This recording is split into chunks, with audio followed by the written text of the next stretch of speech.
Well, good morning, everyone, and Happy New Year. It's Sue here from Women Living Well After 50, and it's great to have you join me today. We're getting back into the swing of a new year, and over at Women Living Well After 50, we're doing a review and reset during 2021. So what I thought was a good idea would be to invite my good friend and mentor, Peta Gillian from Strong Healthy Women along to help us talk about goals. So welcome this morning, Peta. Oh, thanks, Sue. Hello, everybody. I'm really excited for today's topic. Yeah, me too, because, you know, we've had the Christmas break and last year was, well, just a write-off, really. And, you know, we can't say that there's going to be a magic bullet to start this year and everything's going to be fine. It still means, though, there's a couple of things, like people start with their New Year's resolutions. And for me, I found that, you know, after a couple of weeks, you go off track. And we all have our goals and dreams that we want to plan for. But I think for me, New Year's resolutions don't work. For me, it's more a lifestyle change. And I think more than ever in 2021, we need to find out ways that we can achieve our goals despite COVID and any other challenges. So you've got 10 steps that we're going to go through, and I haven't heard about them, so I'll be learning just as at the same time as everyone else. So I'll be handing over to you. Just before we start, I'll ask our listeners, if you've got any questions for Peta, just pop them in the comments and I can put them to her, or if not, we can put to her later and get back to you. And yeah, and I'll put my 2 cents worth in as we go along. So over to you, Peta. How do we get achieve our goals? I actually, before I get into goals, Sue, I just realised the two of us have actually got the same shaped top on. Look at that. We got the memo. We got the memo. Exactly. So yeah, as Sue said, you know, for many of us, what happens is when we turn into a new year, we all of a sudden go, okay, this year's going to be different for us. But as Sue said, New Year's resolutions don't work. There's a lot of statistics that are around New Year's resolutions that show us that after 6 weeks, 60% of us have dropped out of New Year's resolutions anyway. So we really want to have a plan in place. So we really want to think about what it is that we want to achieve. And so today what we're going to do is go through these 10 steps. I'm going to make them as simple as I possibly can and give you examples along the way. So the first thing is that I want to ask everybody, and this is a question always to ask yourself when you're about to start something: are you ready, willing, and able? If the answer is yes to all of those things, then you're more likely going to reach that goal that you want. The second thing that's really, really important here is, are you actually willing to write it down? Because 42% more likely to achieve your goal when you write it down. And I know for myself, you know, I used to have these airy-fairy goals, you know, that I was going to do this and that, and I'd never write them down. And once I started committing to writing something down, then they started to happen. Because guess what? I'd made a commitment. It was out of my head and it was on a piece of paper. And I was making that declaration that I want to reach this particular goal. Yeah, can I just pop in there and go back to number 1 when you were saying, are you ready, willing, and able? I think that's a really great point, because a lot of us at this time of year, you're inundated with social media, with people talking about goals or what they're going to do this year, word of the year. I mean, I've got a word of the year. I'm going to focus on myself. So it's so easy to get carried along with everybody else and go, oh, I better make some goals, or I better do this or that, so I'm not different to anyone else. And you're not giving them much thought, you know. So I think that being prepared, right. being ready, willing and able, and then with your point too about writing it down, I like to get my diary and write down all my goals and what I want to achieve during the year, and I put them up. I you know, I have like a little board with them all written up, and it just reminds me all the time what I've committed to, because once it's down on paper, and also once you've told people, you've committed to it. Yeah, exactly right, Sue. Yeah, good point there. Okay, so let's head off and dive into the first part of the step. So step 1 is focus. So what is your focus going to be? What is it that you want to achieve? Now, I know that what happens at this time of year is that we say we want to get healthy, we want to get fit, we want to be active, we want to be more flexible. And I have 3 pages here of ladies who have just committed to the Metabolic Jumpstart challenge that I'm running over in my group. And so I can see all of these goals coming through. And there are some focuses there that I can honestly say that there are many aspects to it. There are many, many layers. And so if I look at Leslie's goal as an example, her goal is that she wants to drink more water. Great goal, because it's very, very specific.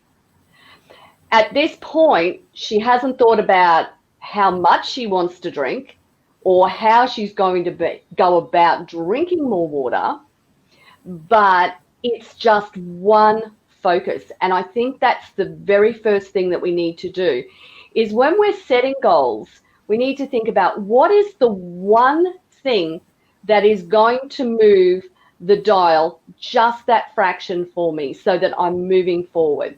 So we might have a big goal that says, I want to lose, 10 or 20 kilos this year. But if that goal, if we don't break it down and bring it back down to what is the number one focus that I can do right now that is going to be something I can continue doing day in, day out, it will become overwhelming and we'll just throw it by the sidelines, or life is going to happen. And then when life happens, we're going to give it a miss. So it has to be something very small, something that we can focus on to start with. Yeah, baby steps, I like to call them, or little micro steps. And as you achieve them, you're building up your confidence as well. Yeah, exactly right. So now number 2 is decide. So you might have written down many, many things that you want to achieve. And so it's a matter of deciding which of those things is most important to you. So then comes the next question, Sue. Why is it important to you? So firstly, are you ready, willing and able? But why is this important to you? And you need to keep asking yourself this question, why is it important to me? Okay, so I want to get fit. So why is that important to you? What's going to change in your life? Well, I know for me, I want to be fit because I want to live a healthy life as I get older and keep up with the grandchildren. And I think a lot of women our age would have a similar sort of why, because I still want to be able to carry my groceries and walk upstairs and do all the things, in 20 years' time that I'm doing now. Yeah, exactly right. And so what you've done is you've spent quite a bit of time thinking about why this is important to you, and you've gone through and made that decision that you really want to have your healthiest, your fittest life so that you can enjoy your grandkids. Now, I know that for Anne, she even took it one step further and she said, I want to be around and I want to be able to dance at their weddings. Yeah. That's lovely. So there's a lovely goal. You know, she's got it up. It's in front of her all the time. This is why I'm doing what I'm doing. So when life distracts her or when something goes amiss, she goes, well, hang on a minute. I know that it's really important for me to keep doing this, because if I don't, I'm not going to be able to do the dancing that I want to dance at their wedding. I know, Sue, that we've done this in the past, and I've had you do this in the past as well too. We always come back to that why. Why is it important to me? And we actually did a whole episode on why some time back in 2020 as well. And that why, one of the things that I had everyone do was to start today and to write down why it's important to you. So why is your health, your fitness, your well-being, why is it important to you? So write 10 reasons why today, and then 10 reasons why tomorrow, and then 10 reasons for the next few days. So in other words, we're going to do it over 5 days till we get to 50 reasons. When we can get to those 50 reasons, we're really pushing the envelope then. And that's when you start to really dig deep into why it's important to you. It has to be an emotional, physical attachment for you. When you just simply say, I want to lose 20 kilos or I want to get fit, if there's nothing around it, no substance, life is going to happen and it will distract you. So that was number 2. Okay. Okay. So what have we got next? All right. So number 3 is commit. Okay. And I mean really, really commit to it.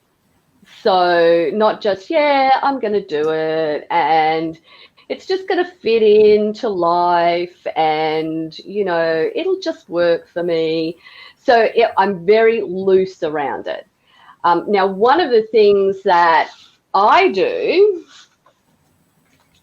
is I write down my exercise. So it is always on my planner. Now, and I find that for many of us, when we plan our day out, we will put on that calendar the important things.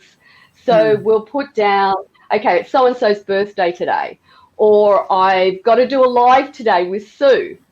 But we don't put down those health and well-being steps that we want to take.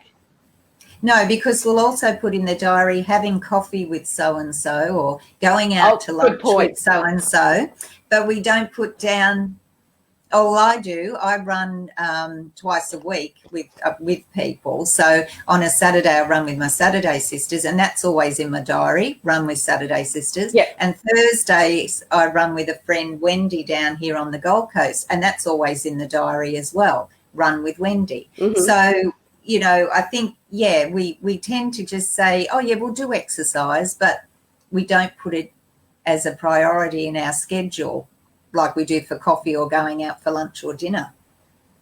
That's totally right. We don't do it. And I know that when I started to write it down, to actually say, okay, I'm going to be cooking lunch at this time to this time, you know, I actually started to eat healthier. So it's simple things. It's important to you. Well, you know it's important to you. You want to achieve it. But in order to be able to achieve it, we've got to make it that priority. We have to put it on our list of things to do. The other thing about commitment is, you know, do you have the resources that you need? Do you have the time available? Do you have the energy and the attention that you need to put into achieving that goal? So they're all good questions to ask yourself, because if you don't have those things covered off, then what's going to happen is, again, life is going to distract you and it's going to be really, really hard to stay on track. That's right, exactly. So we have to commit and put it in our diary. Yeah, totally. And then the next part of it is to plan. So, and now I've already touched on that by putting it on our diary. So we're planning for it. But I want you to think about it from an ongoing perspective. So, for example, every Sunday, I spend 15 to 30 minutes planning out what's my exercise routine for the upcoming week. So I look at all of those other appointments that I've got going on and what is going to fit into my daily life. And then the next part of it is that I look at, okay, what food do I have in the house? What's in my pantry? What's in my fridge? What's in my freezer? What meals can I make from those things? And what groceries am I going to need? So now I need to do the grocery shopping. Now I need to do some prep and I need to get it all organized. These things really only take that 15 to 30 minutes. And I can guarantee that most of us are spending 15 to 30 minutes at least a day scrolling through this phone. Yep. I think to the point, Sunday afternoons are pretty good too for the if you want to do some food prep, especially your little snacks and things like that. Because if you have your healthy snacks prepared and a couple of meals for the week, if life gets in the way or whatever, you've got it there. You're not sort of going and buying takeaway or turning to, unhealthy food options because you haven't got time. You've got the food there already prepared. Yeah, and look, Sue, that is half the battle. And I know that sometimes we become so busy that we think that stopping off at a takeaway shop and picking up something is quicker. But the reality is that we can cook a very, very simple meal, such as a power skillet, so some eggs, some veggies, some, good healthy fats. And that's going to sustain your body and your body's going to feel a lot better. These are all things that we're going to be talking about during the Metabolic Jumpstart as well too. So what type of foods fuel your body? What makes you feel better as well? So now the next part of this planning aspect, like 5 to 10 minutes of an evening, just look at that plan and see that you're on track and that you might need to make some little adjustments along the way. So 5 minutes, not a lot of time. And that leads us into step number 5. Now, step 5 is action. The most important thing of all is to take action. So have you ever bought a recipe book because you thought it was a good recipe book and you've never cooked anything out of it? Yep. Yeah. Yeah, I've got a few of those on the shelf. Yeah, I think for many of us, we do that. We go, oh, wow, that's going to be a great recipe book. And maybe you'll cook 1 or 2 recipes, but then what happens is you mightn't go back to those recipes.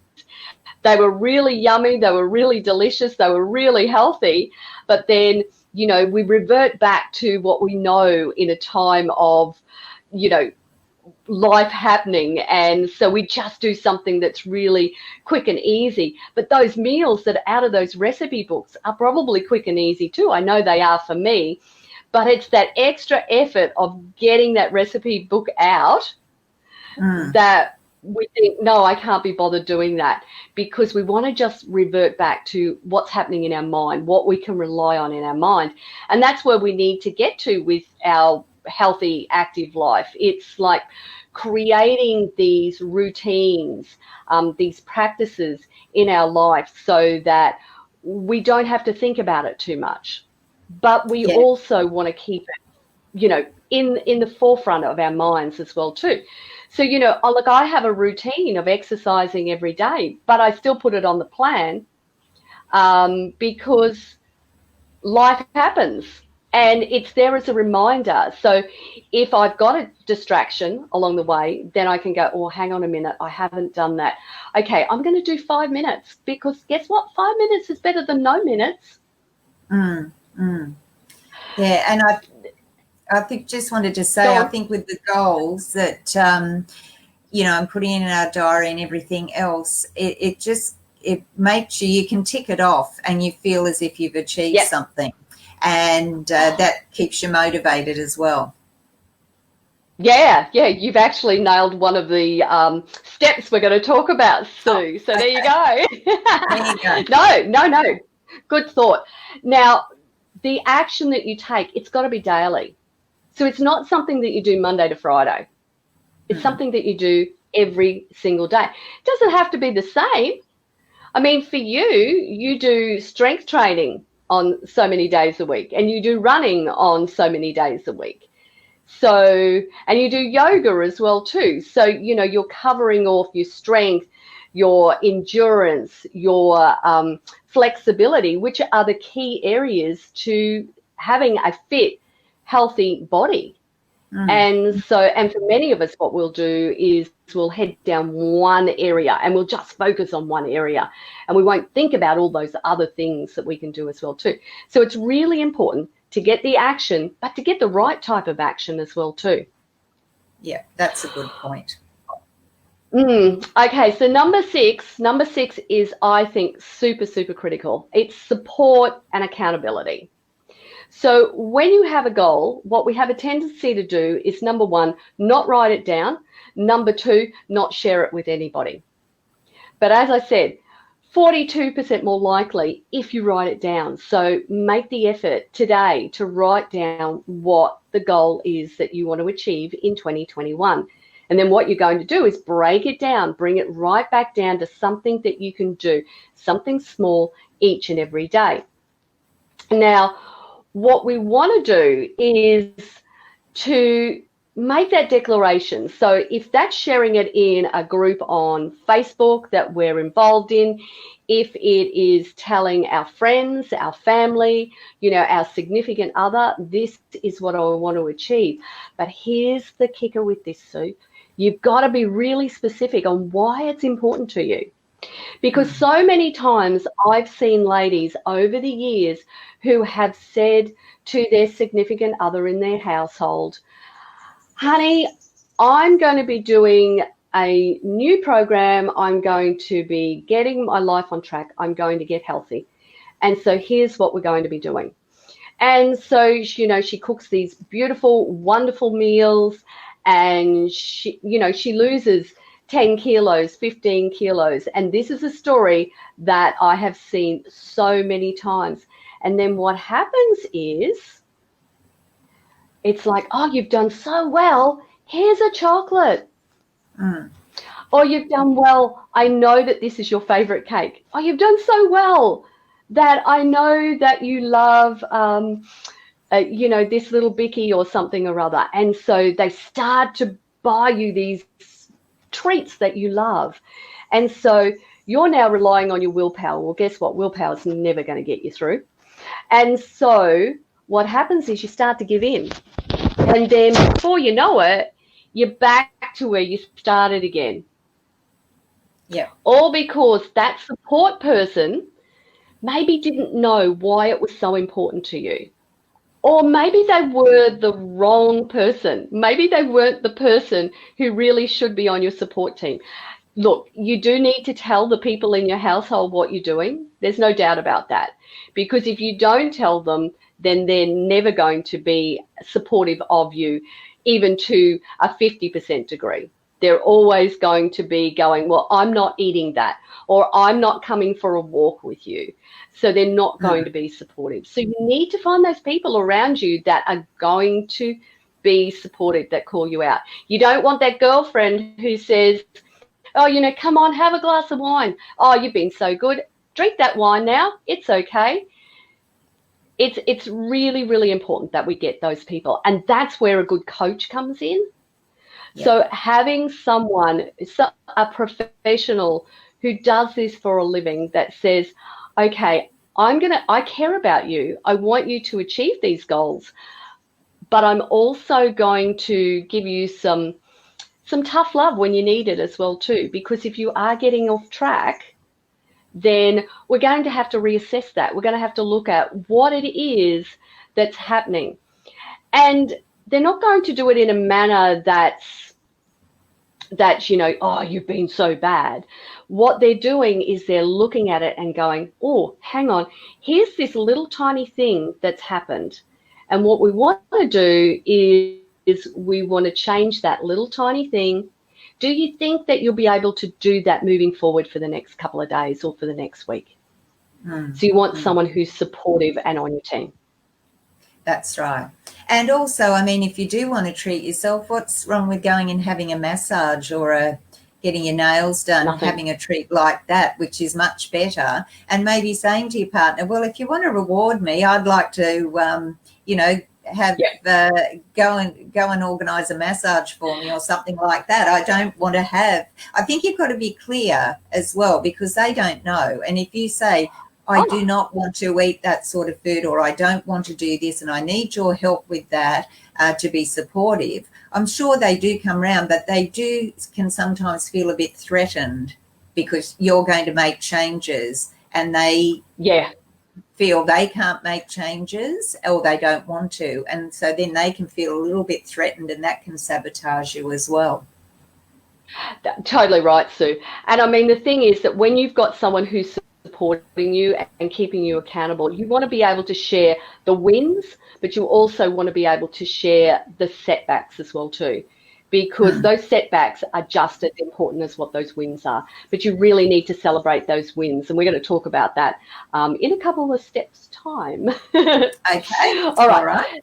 So number 7, we're up to number 7, Sue. Number 7 is set a deadline. So it's like, I want to do this. When do you want to do it by? That it's pretty self-explanatory, isn't it? So if you want to lose 20 kilos, then I want to lose 20 kilos in 2021. Yeah.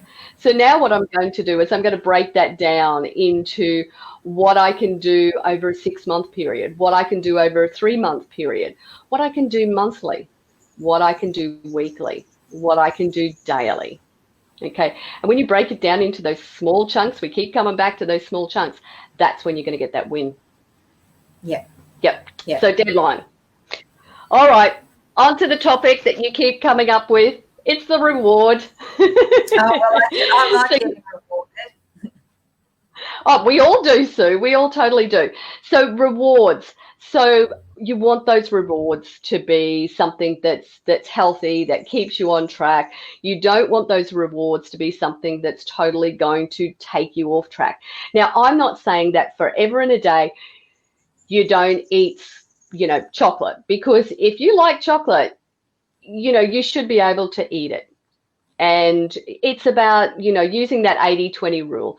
So 80% of the time I'm eating really, really healthy. And that other 20%, I give myself that time and space to really enjoy, some of those treats. But the thing is that they need to be treats. They need to be something that we're not having every single day. They need to be something that is only occasional. And we know ourselves better than anybody else does. So we know that if, for example, if I gave myself permission to have a piece of chocolate, chances are I'm going to devour a whole entire row, or I might even devour a couple of rows, because it is my kryptonite. Okay, it's my weakness. So it's really, really hard. So I have to have those boundaries. And that comes back down to what we were talking about when we were getting that support and accountability. It's like, okay, this is what I want to do. This is why I want to do it. And here's my boundaries. Here are the things that I can't do, because I know myself well enough that I will fall totally off the cliff face if I do this. Yeah.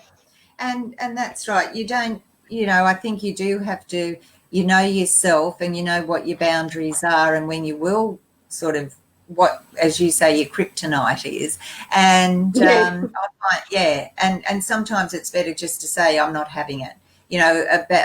Coming up in March, it'll be 3 years since my husband and I stopped drinking alcohol.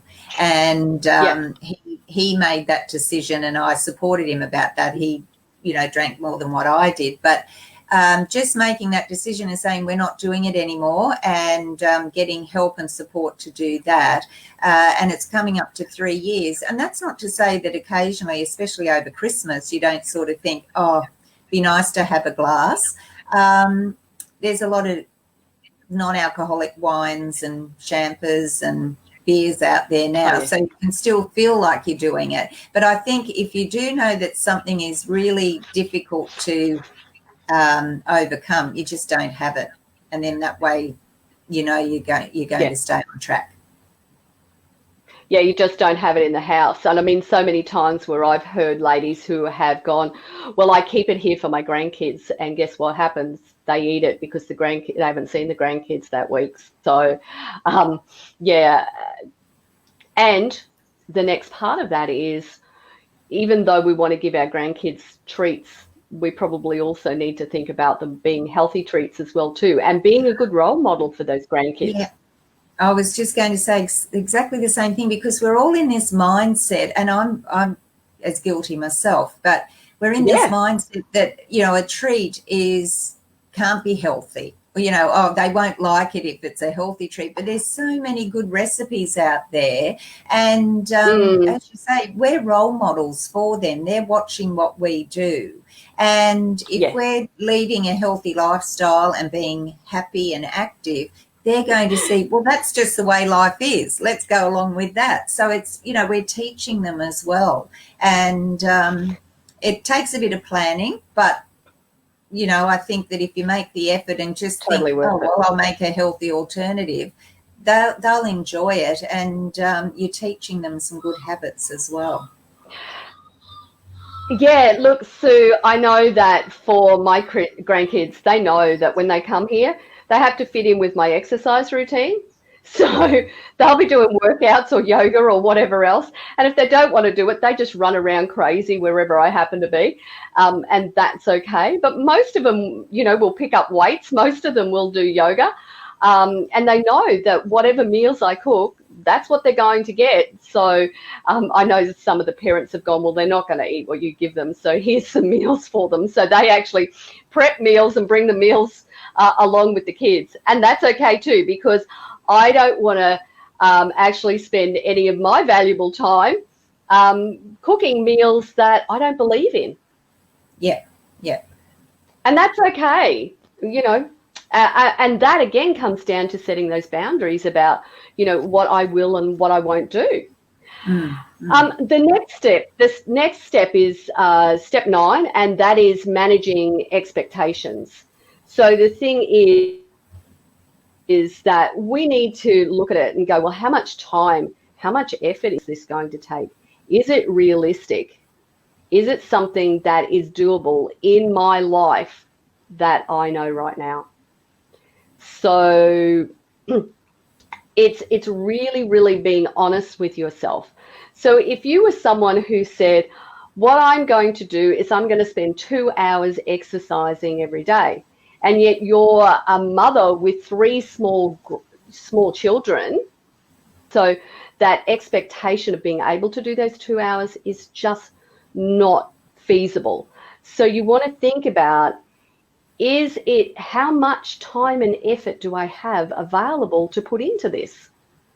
And I know that going through all of these steps, like thinking about them, there's a lot of steps, and it comes down to what might be happening now in ourselves is that we might very well be putting up a little bit of resistance. There's too many steps there, Peter. I don't want to think that much about it. But the reality is that the effort that we put in now, that 10 minutes, that 15 minutes, it really doesn't take that long to go through these 10 steps. That 15 minutes is going to help you have a solid plan to reach the goals that you want to reach. Okay, so let's talk about number 10. 10 is reevaluate. So 10 is always thinking about, okay, how far have I got? Am I on track? So what was it that I was going to accomplish today? Woohoo, I've done it. Okay, or yes, I've done it, but I've only half done it.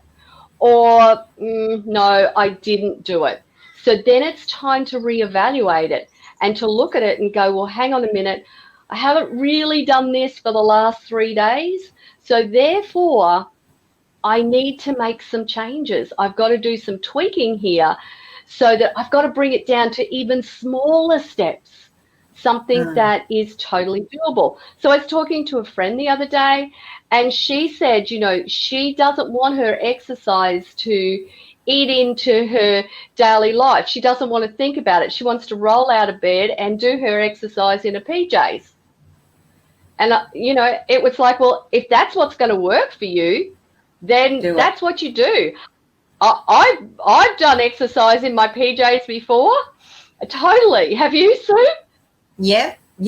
Oh, yeah, that's right. Anything to get it done. But sometimes, yes, you don't feel like getting into your active wear or whatever. And if that works for you, you do it. So whatever works for you to get it done. Yeah, totally. So, Sue, let's just go through quickly what those 10 steps are again. So the first one is focus. So what is it that you're going to focus on? So you might have a really big goal.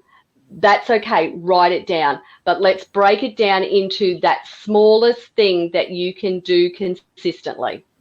Okay, step 2 is picking that focus and deciding on why this is important to you. Okay, so we've really got to tap into that why. Then we're going to make the commitment. We're really, truly going to make the commitment. So, we're looking at the resources, the time, the energy that we have available to it. And then we're going to put the plan in place. So we've got to take the pen, we've got to get the paper out, and we've got to write it in our little planners. So if you were part of the Strong Healthy Women community, you would have got a little planner guide. You got yours, didn't you, Sue? Yes, I did, and I'm using it. It's great because good. It's got monthly, weekly, daily. So I like that. Mm-hmm. Yeah, me too. And then the next step number 5, which is the most important of all, is to take action. So there's no point not taking action. So you can get all the resources you need, you can do all the research in the world, but unless we take action, it's not going to happen. We want to find support and accountability.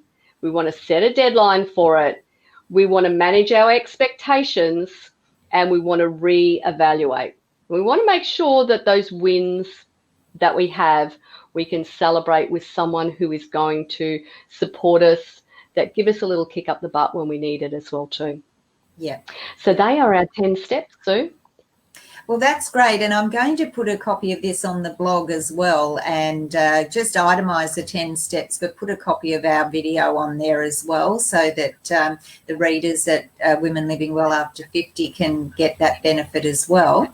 But before we go, just tell me a little bit about the Metabolic Jumpstart Challenge, because that's starting next week. Oh, yeah.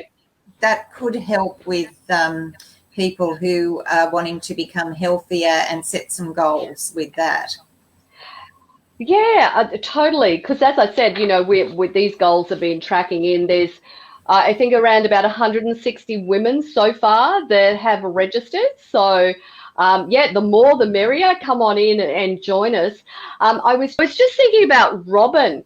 So Robin actually, and I hadn't actually thought about this the last time we did the Metabolic Jumpstart, because we only do it a couple of times a year. And so it's 5 days and it's totally free.